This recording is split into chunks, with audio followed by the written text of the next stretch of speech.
Imagine perder o seu rosto, sua identidade, e literalmente virar uma massa viva capaz de se transformar em qualquer pessoa. Esse é o Cara de Barro, um dos vilões mais perturbadores do Batman. Inclusive, o Cara de Barro não é uma única pessoa, são várias, que já utilizaram esse nome. Só que o mais famoso entre eles é o Basil Karlo, um ator de filmes de terror. Mas quando ele descobre que vão refazer um filme famoso dele sem chamá-lo, ele enlouquece e começa a assassinar pessoas ligadas à produção, assumindo a identidade do monstro que interpretava, o Cara de Barro. Tá, mas por que isso? Ele do nada começou a matar as pessoas por qual motivo? Pelo que dá pra saber, Basil não tinha problema mental, ou pelo menos não na primeira versão dele. Mas na minha visão ele tinha sim alguma coisa, o cara era obcecado com a própria fama e tinha um ego muito grande. Ok, isso até vai, mas ao ponto de matar as pessoas envolvidas na produção é um pouquinho suspeito. Ele ia atrás e tirava a vida dessas pessoas usando a identidade de O Cara de Barro, mas ele ainda não tinha poder.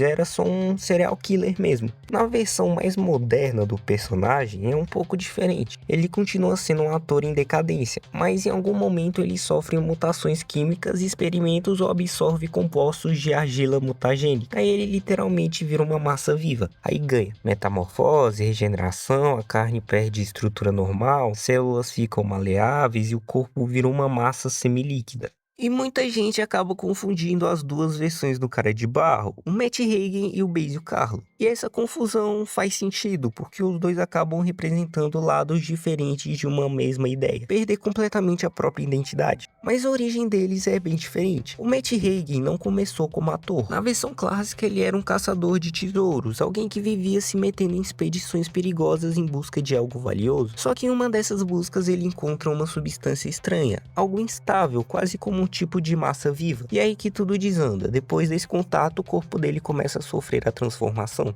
Já o Basil Karlo sempre teve uma história bem diferente. Ele era um ator de filmes de terror em Gotham. Só que a carreira dele começa a cair. E com isso vem algo pior, o esquecimento. Isso mexe com ele de um jeito profundo. O Basil não muda por acidente físico, ele muda por dentro. Ele começa a se apegar demais à própria imagem e ao personagem que ele interpretava, o Cara de Barro. Até que a linha entre os dois começa a desaparecer. No fundo, a história dele gira em torno de ego, fama, obsessão por reconhecimento e perda de identidade. Ou crise de identidade, se quiser chamar. Ele não vira apenas um monstro. Ele começa a se tornar aquilo que ele sempre representou na tela. E como sabemos, no novo filme do DCU, tudo indica que o foco principal vai ser o Matt Hagen. Ele deve ser a base da história, principalmente por causa da ideia de horror corporal, que combina muito com a transformação dele. Mas a parte interessante é que o filme não deve parar só no lado físico. Terá uma forte influência no Basil Karlo, na forma como a história deve ser contada, como a gente já viu no trailer. Agora que sabemos mais sobre as diferenças e as origens dos dois, vamos aos poderes do Cara de Barro e o seu nível de poder entre os meta-humanos. Seu poder mais icônico é a metamorfose. Isso inclui